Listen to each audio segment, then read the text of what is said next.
But there is just a trail here. Fucking hell, this would have been gnarly as shit.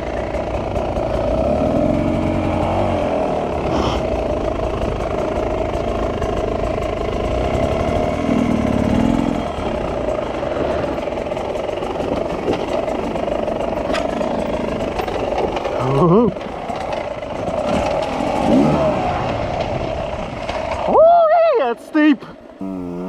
Welcome back, everyone. This week I'm with Paul and we went to the Ganaraska. It's the first time I went there this year. Well, I did go earlier this year, but that was with Lily, Elise, Adam and Karen. So we did do a little scoot around the forest, but it wasn't quite like this. So this time we were free ranging it, and we came across these hills, and I know that I significantly need to improve my hill climbing attempts. So we are trying to hit these hills, and by we I mean I, because they're pretty steep actually. They're probably some of the steepest hills that I can think of. So yeah, I'm giving these a blast. I was really trying to remember the technique where you're almost entirely using just the clutch and trying to keep the throttle quite even at a nice powerful range, but basically each time I came up these hills I just got spooked by things like the bike wheelied, or I went and hit, like I didn't want to go up this embankment and I just fucked up every time. Even these smaller ones I struggled on once. This one I went a little bit too happy to the side and then too happy to the other side, lost all my speed in the corner, and then was no chance of making up the hill. Like, so stupid. But, you know, it's all part of the practice.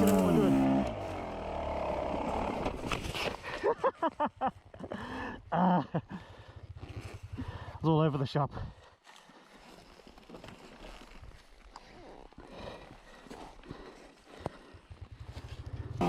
Just to show I didn't fail every single attempt. Here's me actually making a hill climb.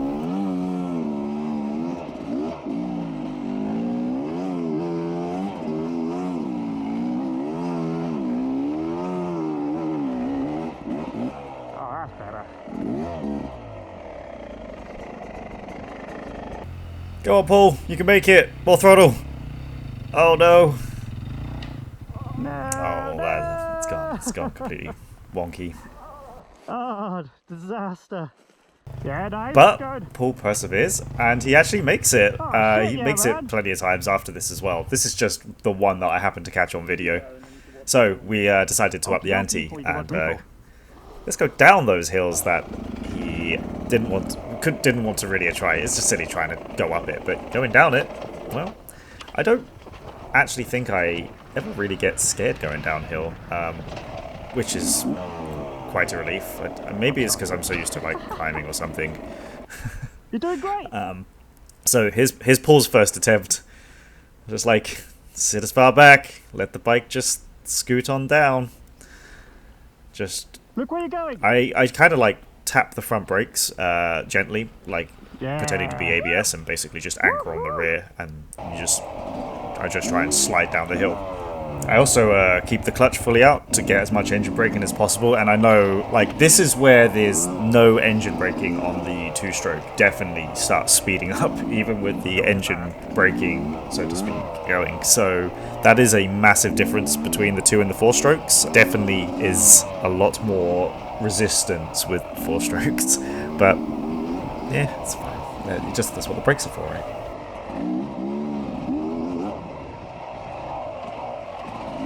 So the Gani, I also forgot, has a lot of nice flowy single trail. And, well, I say flowy, but actually there's some pretty savage whoops in this place.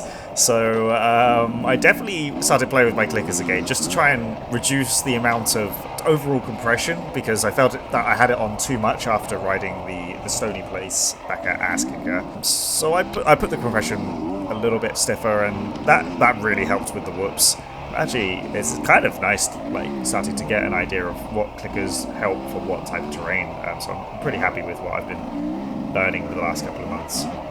This single trail was extremely fun to ride, and it was extremely flowy, and I felt like I could get some really nice momentum, and just really enjoyed this place. It's good fun.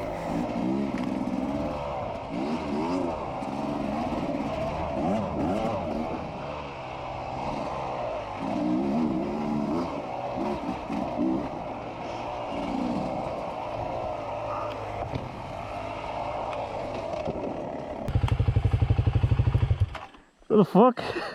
Insane. Who drove a car in here? The engine's there. There's another car over there. How? I mean, How? how?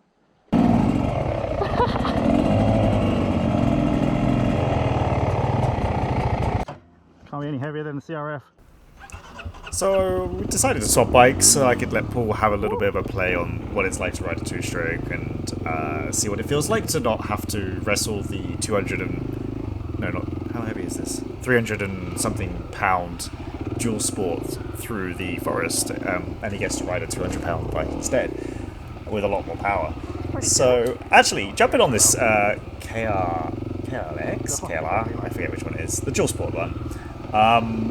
Yeah, actually it's quite smooth. Perhaps the CRF was this smooth and I've just forgotten. But actually, I think the suspension on this was pretty suited for this pace of riding on these nice flowy trails. Later on, we found some situations where the suspension was clearly lacking. But yeah, it was nice. The bike was handling pretty good. He's got some pretty aggressive tires on there now, so I don't feel like the bike's washing out or anything. The front brakes were absolute shite. Especially now having got used to the betas, it feels like the front brakes were extremely spongy and the rear brake is non-existent. Like, I actually don't think it exists. This was weird as well. So I used the kill switch to kill the bike, but I didn't realise that if you do that, the bike doesn't start, of course. So I was stood there like, Paul, your bike don't start. Fuck. Tried to bump start it, didn't work. Oh no. I didn't know what to do, so I just turned it off. And the whole bike starts again. Jesus Christ. I still didn't know what was wrong with it. I just was just like, oh, thank God the bike started, so I can at least go find Paul. So I just whipped along, and this bike does handle quite nice. It's nice and smooth. The engine's extremely smooth.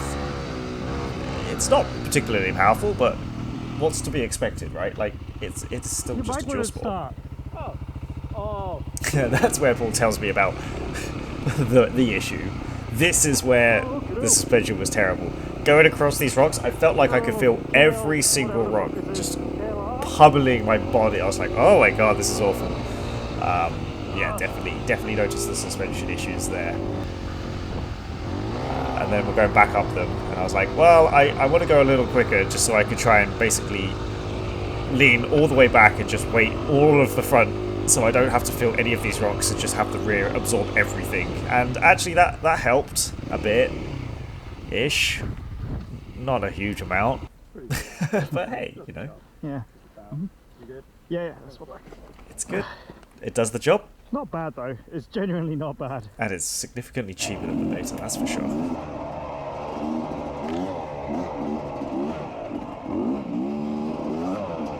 So here I'm just trying to see how the first gear works just through the trails, but I just kept hitting the power band, like beyond the power band, so the bike was just flattening out, and the little bits of the straights were too long. So then I changed up to second in a minute because I'm just like, yeah, this isn't really working. But I gave it a go, but you can still see how fun and flickable the bike is. You're just like flicking through the trees. This is really, really good. I do like the Gani. I do miss coming here, but the Simcoe County just offers so much as well, and it's more convenient for everyone else. So it's a hard sell to everybody else because they have to travel so much further to come here, whilst it is the shortest distance for me technically.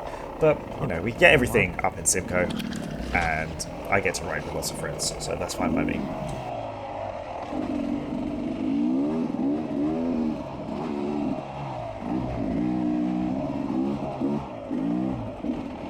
So yeah, this just having an absolute fantastic day, just out riding and hitting the trails and really enjoying the Ganaraska. I just wish it was a little cheaper for a single day pass. 30 something bucks is kind of steep. I mean, it's $30 if you just go buy the pass in person, but if you buy it online, it's 33.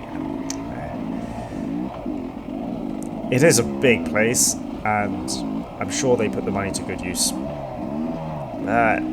for a single day it's kind of expensive. Anyways, I think this will be it for this video, so yeah, see ya!